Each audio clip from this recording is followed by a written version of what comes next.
This is an audio recording for Year 12 Literature 2014, talking about Masculine Shoes by Robert Drew. I'll be using the Belinda version of the audiobook for this story, pausing it during to discuss some interesting observations, and then starting again. So let's start listening to the text. Worthwhile, before we start though, talking about how this text immediately follows The Aquarium at Night. The two stories form the midpoint of the collection, and as such what they do is they present us with student subjects which are probably the most complex in the collection. Both Pablo Dyson and Tyler Foss are confronted with change. They both react to it in a complex way, where Pablo Dyson from Aquarium at Night at first seems to be reluctant to take on board the need to change and the need to work within his environment, and rather chooses to escape it like Leon Kay does. He eventually embraces the change despite the peril to himself. In Masculine Shoes, Tyler Foss is depicted as a character who's completely stuck in his ways, reluctant to change, wanting to remain the same as he always has been. And he is unable to avoid the change that he's confronted with. He has no choice but to embrace it, and of that good things come. So we're left with a fairly complex perception of him, because he doesn't want to change, but does, and finds that it has benefits. So let's have a listen.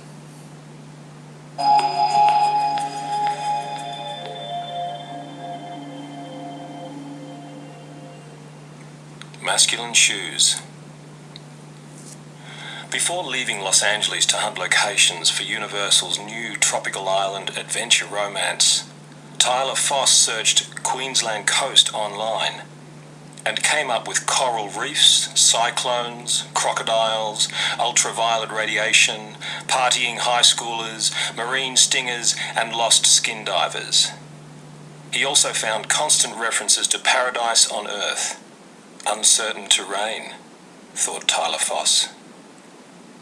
As the advance guard, the person at the sharp end of any film project, the veteran Hollywood location scout paid close attention to his image. Outlaw rocker with a lone wolf air. He absorbed all the internet information about white coral sea sands, harsh sunlight, rainforest lagoons, and salt-lashed boardwalks, gave his clothing the usual careful consideration, and decided, as always, on denim, leather, and t-shirts. The only problematical item this time was footwear. Tyler Foss was 55 and 5'7", and at all times he wore custom-made cowboy boots.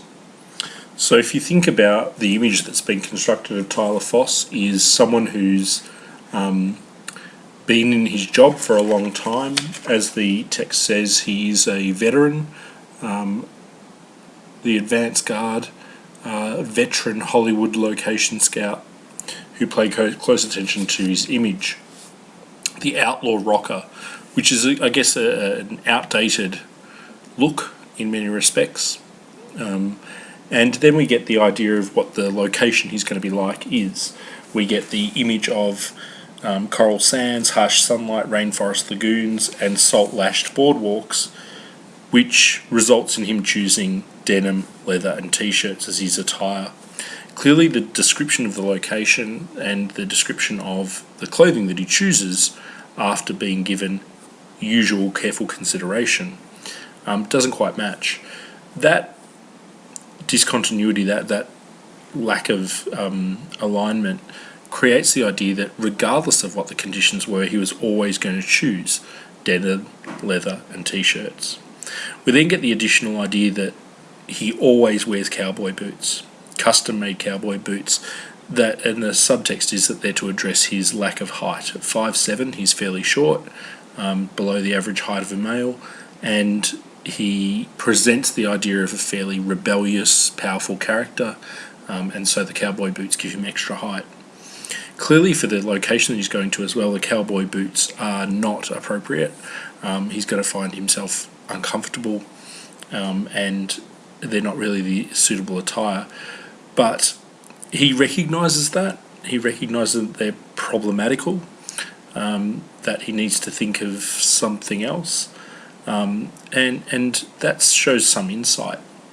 And perhaps it's a recognition of his job.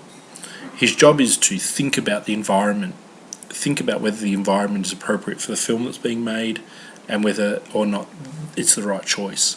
So it's interesting that as a character who doesn't ever change to suit their environment, his job is to choose environments that are right for the film. It's a bit antithetical. It's oppositional. It's sort of all wrong, if you like. But it suggests that within Tyler there is the ability to appreciate the environment and appreciate the circumstances that he's in, and work within them. And if not work within them, find a different environment to work within. We'll keep reading. After his 35 years in the business, the cowboy boots, along with the silver ponytail and chin stubble, the chunky Navajo bracelets, and the unfiltered camels, were part of the Foss persona, the Foss legend, he liked to think, set forever in the 1970s. They shouted, "Wise old dog knowingness and keeper of celebrity secrets." And, incidentally, the heels added 2 inches to his height. He owned 24 pairs, including boots in ostrich skin, smooth and full quill varieties, alligator, belly and black, snake, Burmese python and king cobra, lizard, caiman, conger eel, crocodile, Nile and Australian, stingray and kangaroo. But on this assignment, much seashore reconnoitring over wet sand, cliffs and rocks would be required. Foss's bespoke boots averaged $4,500 a pair.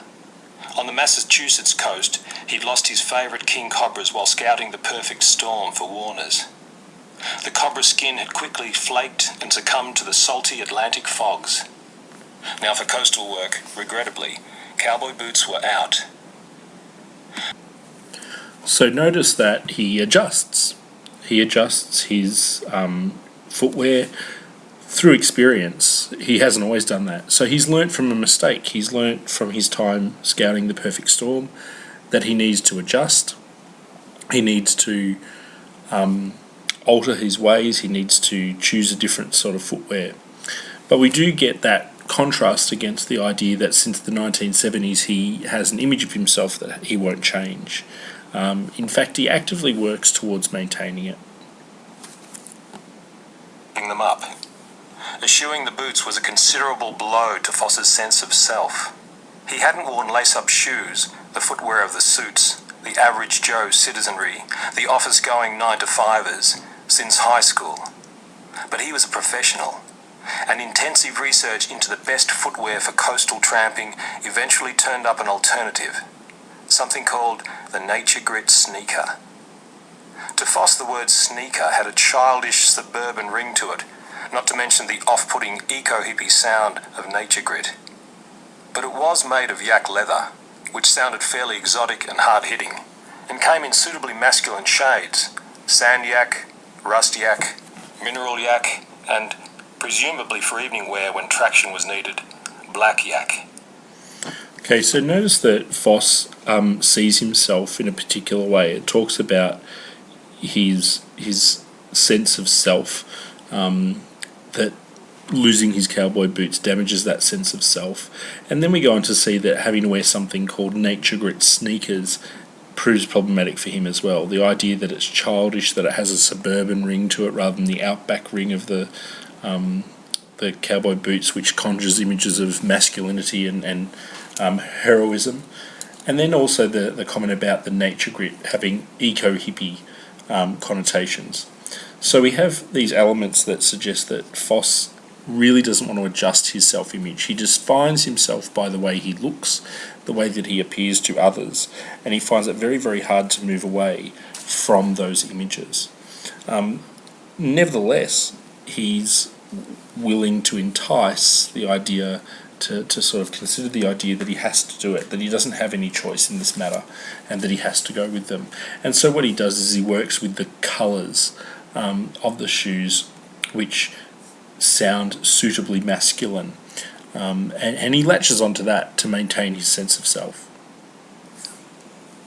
Foss got a couple of pairs in sand and mineral yak. He was pleased to find they were surprisingly cool and comfortable on the job. Moreover, that yak skin, perhaps it was the Himalayan high-altitude factor of the beast, really breathed down here at sea level. So notice that he's still really focusing on the way in which the shoes convey this sense of masculine identity, the high-altitude factor of the beast, for instance. They're a work shoe. They help him to do his work. So there's all these masculine elements that he's really latching onto. He wants to maintain this sense of machismo that allows him to keep the image of himself fairly clear in his own mind. After a long day's tramping through rainforest humidity or sand dune heat, even without socks, they smelled less than regular sneakers. And, as he discovered on the Gold Coast, if you wish to undress quickly, especially after an evening's drinking, they required far less time and effort than boots. Cowboy boot removal, Foss had to admit, could cost a man valuable impetus and energy these days, with sometimes depressing results. As well, the Nature Grits were about $4,000 cheaper than, say, his alligator bellies or conger eels. He could almost forgive them for the missing 2 inches. Now, it's easy to skip over this, and we definitely don't want to. There's an allusion which is veiled within that paragraph where he talks about being able to get his shoes off very quickly when the need took him. And it's this line that gives it away. He had to admit that the costly removal of his cowboy boots could cost a man valuable impetus and energy these days, with sometimes depressing results. It's quite suggestive. So when do you need to get your shoes off quickly? In his instance, it would be when he was spending time with a lady, and he's alluding to the fact that with his age, he can't sustain his arousal if he's concentrating on taking his shoes off. So again, the only reason I draw attention to that really is because what it suggests is that he sees these, or he's justifying this change in himself as being something that allows him to keep his masculinity. To not lose his erection is to maintain his masculinity in this case as well. There's then followed up, we gloss over that and follow that up with the very practical reason that they're a lot cheaper, and so he can accept that from a logistical or sort of a logical standpoint, that the $4,000 less makes them okay as well. For the whole late autumn month of May, according to his research, a dry, benign, season-turning month in Australia, when anything cyclonic, venomous or man-eating should be absent or dormant, Foss roamed the northeastern seaboard in his yak leather sneakers, scouting the required adventurous cum romantic look for the film, which was set on an unnamed tropical island in an unnamed ocean. And neither daytime saturation by sudden tidal surges nor nighttime bar spillages and nightclub and casino scuffing could mar his Nature Grits. Surf, salt, rocks and reefs, beer and bourbon drips, camel ash, the yak leather resisted them all.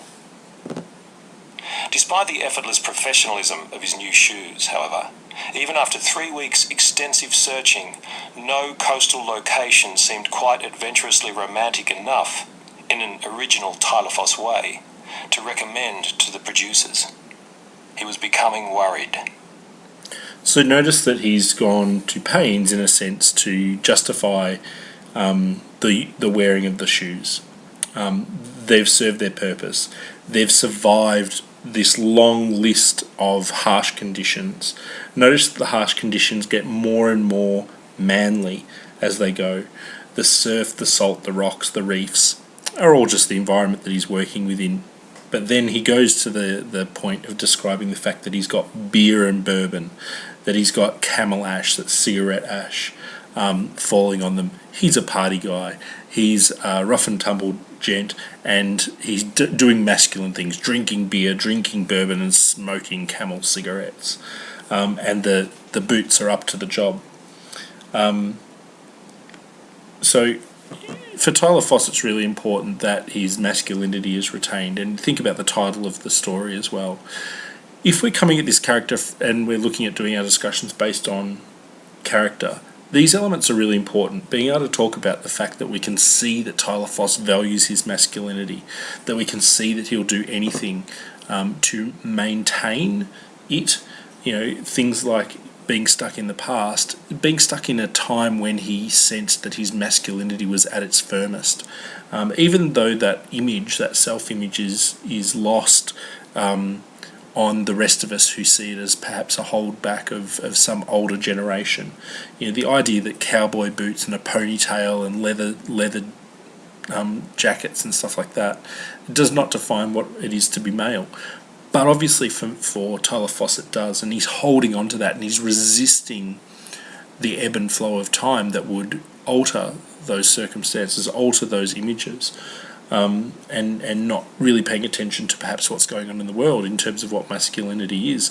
And if you think about that with the end of the text, where he's forced to wear the fluoro pink shoes, what perhaps the seafood stylist sees in him is the internal masculinity, the masculinity that doesn't require the artifice of the clothing to establish it, but it's the internal self that she values. And even though the pink sandals, or pink thongs, run contrary to that, the Tyler Foss that's within can still come through, and that's what she appreciates.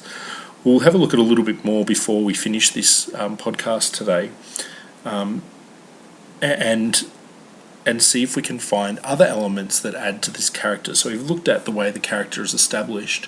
Let's have a look at what else, whether it be language or imagery, that helps to maintain the idea of what this character is, maintain the idea that we need to change, and embrace change and work with unexpected situations to be successful, to be happy.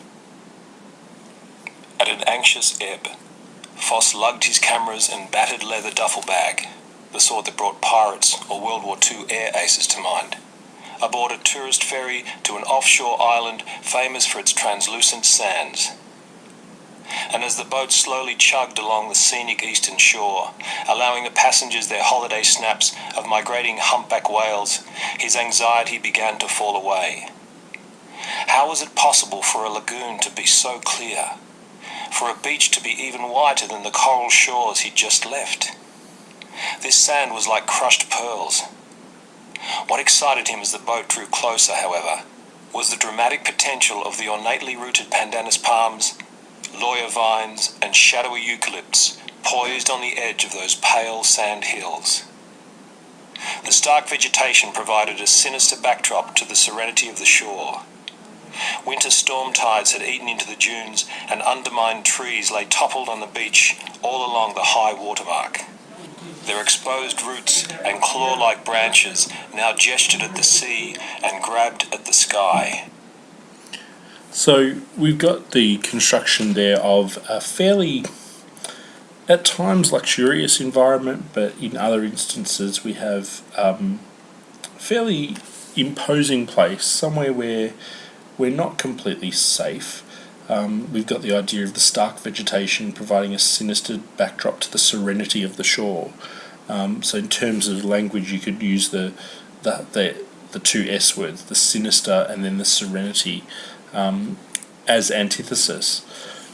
And we've got the idea of winter storms versus the beautiful image of the trees and the dunes.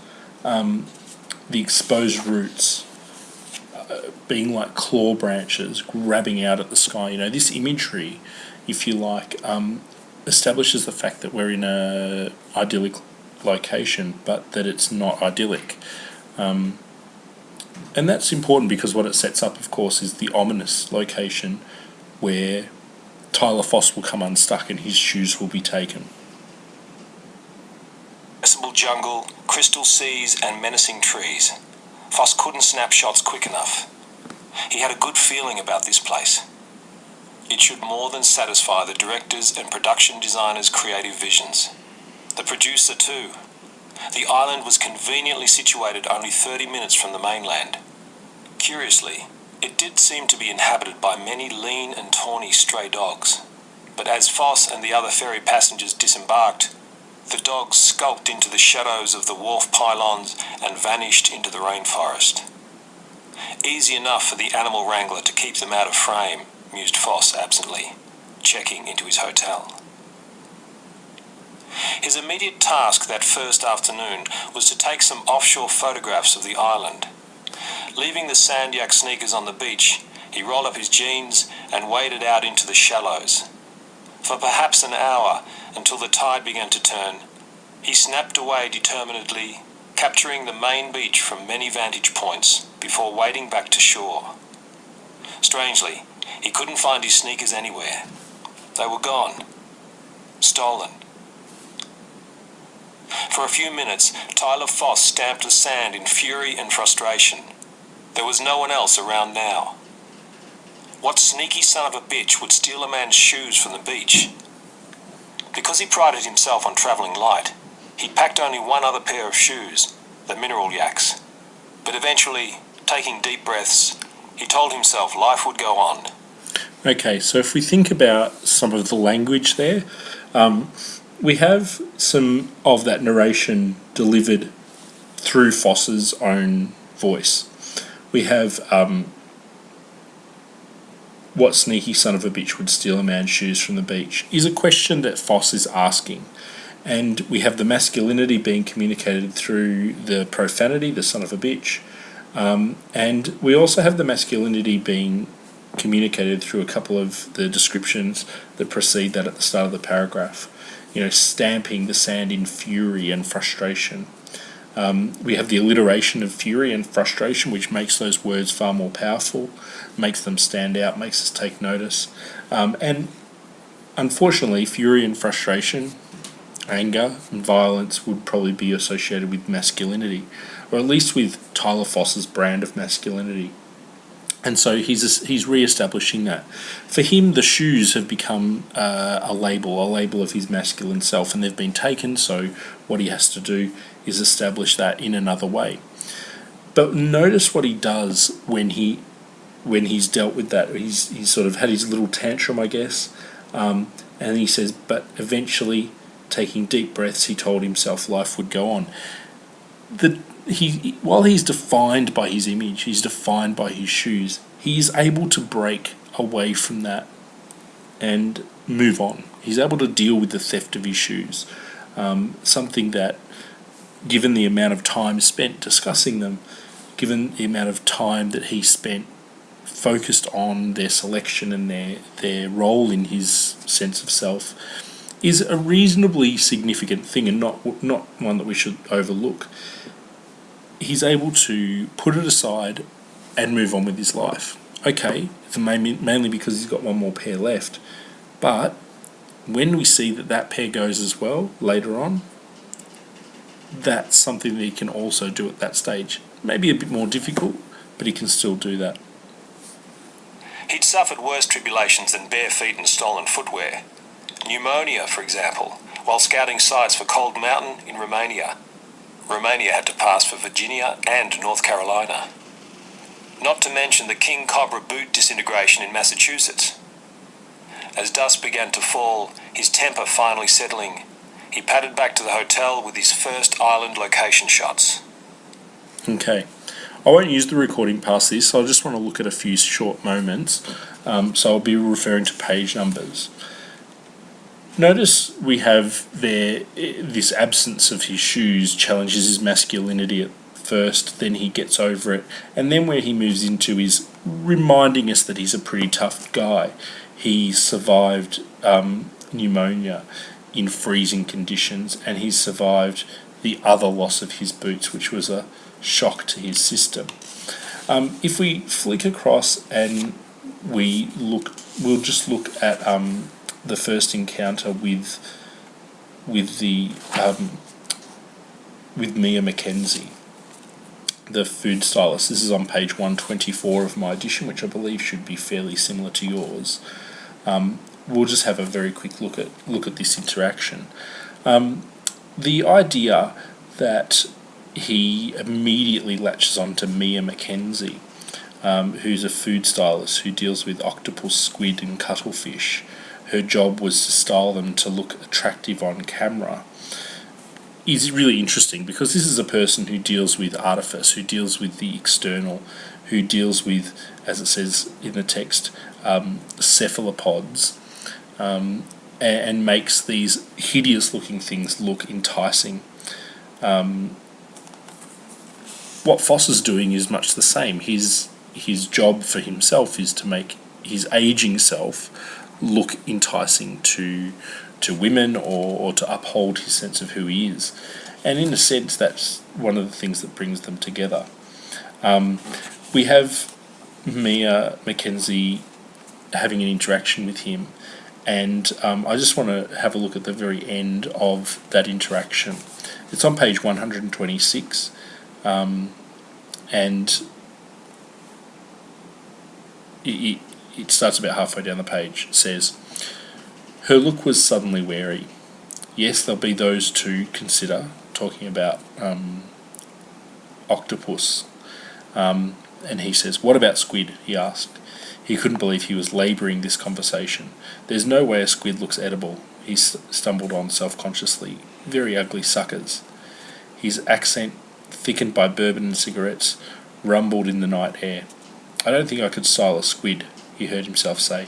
"I guess I'd be more of a beef stylist." So notice that he's still forcing his masculinity, and he's got his accent thickened by bourbon and cigarettes, and he's constructed the idea of beef as a manly object that can, define who he is. He couldn't work with something as soft and as sort of squishy as squid, because he's a real man. So as imagery, these couple of things, the bourbon, the cigarettes, the beef, all lend to support that. But notice that over this section that Mia Mackenzie's interest in him has started to wane. She doesn't quite see him in the way that he thinks he is, and she's quite wary, as it says. Mia Mackenzie was staring at him now, squinting slightly, as if she normally wore glasses, and wanted to really register his presence. The grey ponytail, with its tinge of nicotine yellow, the elderly white stubble, the chunky turquoise and silver Navajo bracelets, the aging rocker garb. What's she looking at? She squints at him slightly, as if she normally wore glasses, wanted to really register his presence. The imagery of that, I guess, is she's trying to work out who he is and what he is.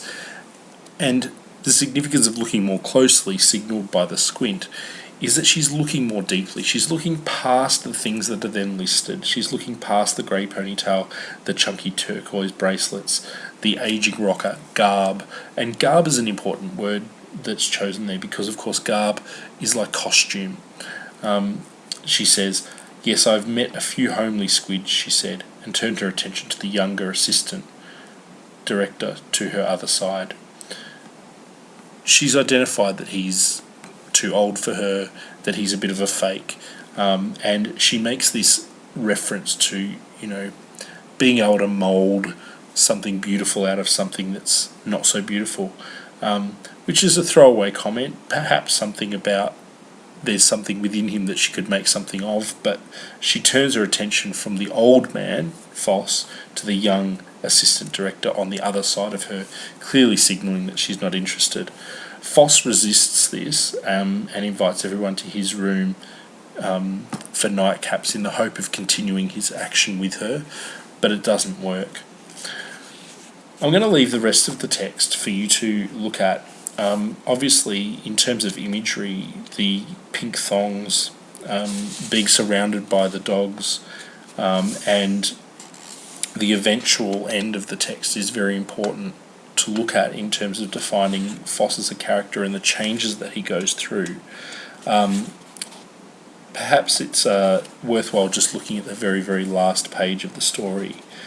I'm just looking at the last two paragraphs before I wrap this up. I'm just going to read them through first. It says, after he's encountered Mia Mackenzie again and he's wearing his pink thongs. "You make me laugh," she was saying to him. "The pink thongs fracturing your image, turning it on its head. I love that."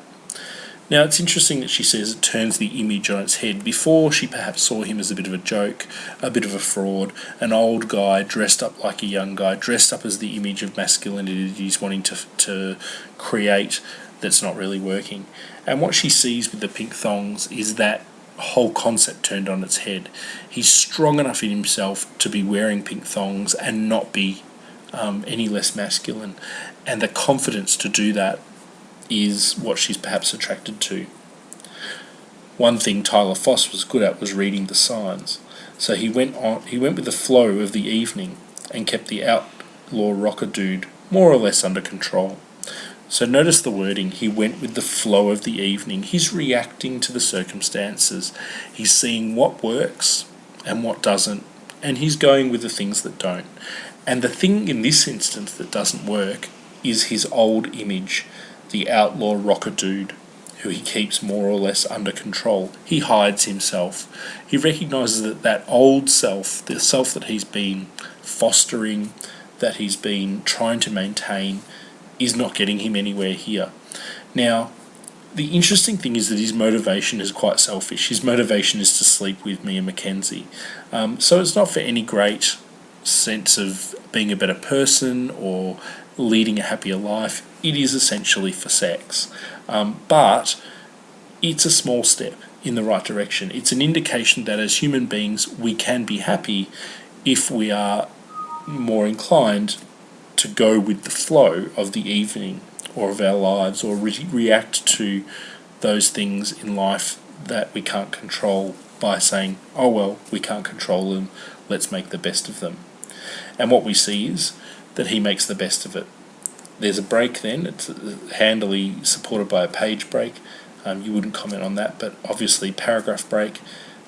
He's kept the dude under control, and then next morning the helicopter came for her ridiculously early. But, as she said to him, so he's there ridiculously early, which suggests they've spent the night together. As she said to him, there was no time to waste. There were calamari to be arranged in Noosa.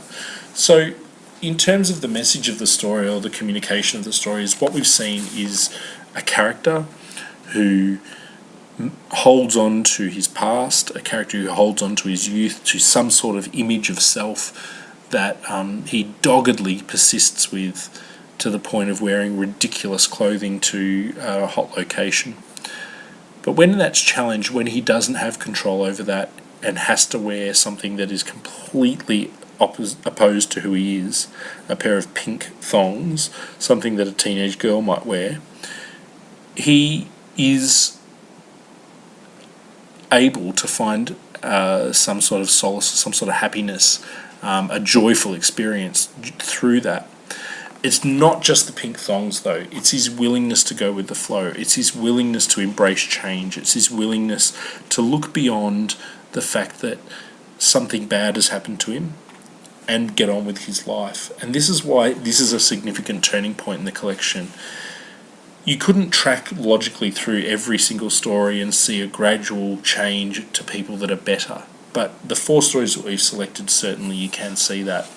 In the 2 stories that we've looked at, this one, Masculine Shoes, and Aquarium at Night, which occur at the centre of the story, we're shown 2 characters who are able to address change, are somewhat forced into that, but find some happiness or some comfort as a result of doing that.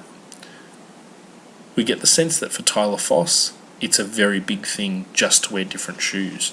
We get the sense for Pablo that he's done this change at great risk to himself. Both of them have done it for the love of a woman. Tyler Foss in a very physical sense, Pablo in some other sense that we get the sense is more meaningful, but they've both done it for a woman. We need to look at a character who does it for themselves, and that's really Eric the Coffee Grower in the final story, but that will be in the next podcast.